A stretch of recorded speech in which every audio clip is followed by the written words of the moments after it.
13 जुलाई 2024 US के farmer president Donald Trump Pennsylvania में एक रैली में स्पीच कर रहे थे। Hello Butler and hello to Pennsylvania. I'm thrilled to be back.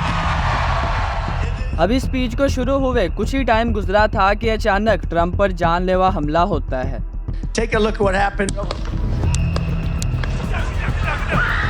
इस हमले में ट्रंप जख्मी तो होते हैं मगर उनकी जान बच जाती है। लेकिन आखिर इतनी टाइट सिक्योरिटी के बावजूद ट्रंप पर हमला कैसे हुआ और किसने किया, आइए जानते हैं आज की इस वीडियो में।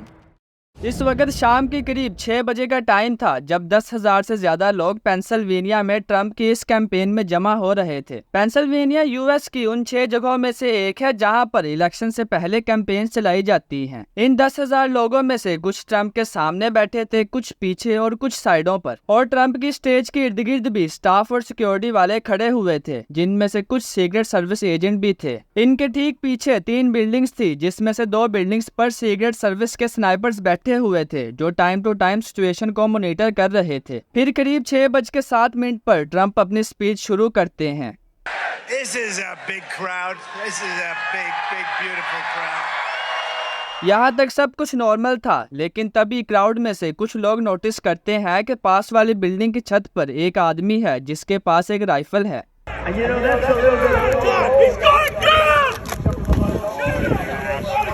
लेकिन इससे पहले कि वो पुलिस को इन्फॉर्म करते, वो बंदा ट्रंप पर फायरिंग स्टार्ट कर देता है। Take a look at what happened.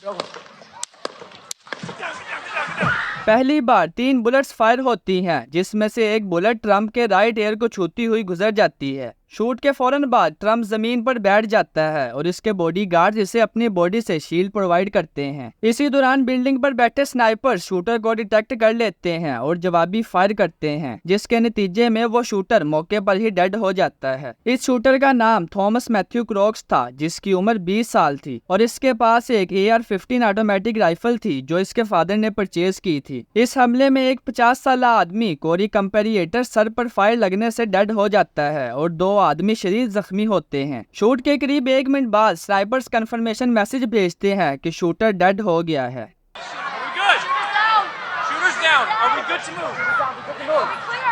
फिर कंफर्म हो जाने के बाद एक आर्म्ड व्हीकल ट्रंप को हॉस्पिटल ले जाने के लिए पहुंच जाती है। जाने से पहले ट्रंप अपने हाथ को हवा में उठाकर नारा लगाते हुए जाते हैं कि फाइट फाइट फाइट।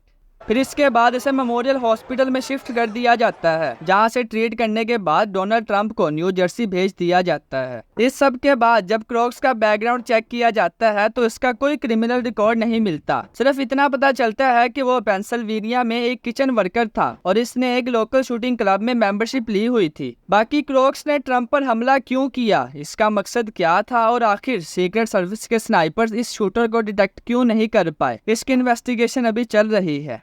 उम्मीद करता हूँ ये वीडियो भी आपको इंटरेस्टिंग लगी होगी। मिलते हैं एक और शानदार वीडियो में।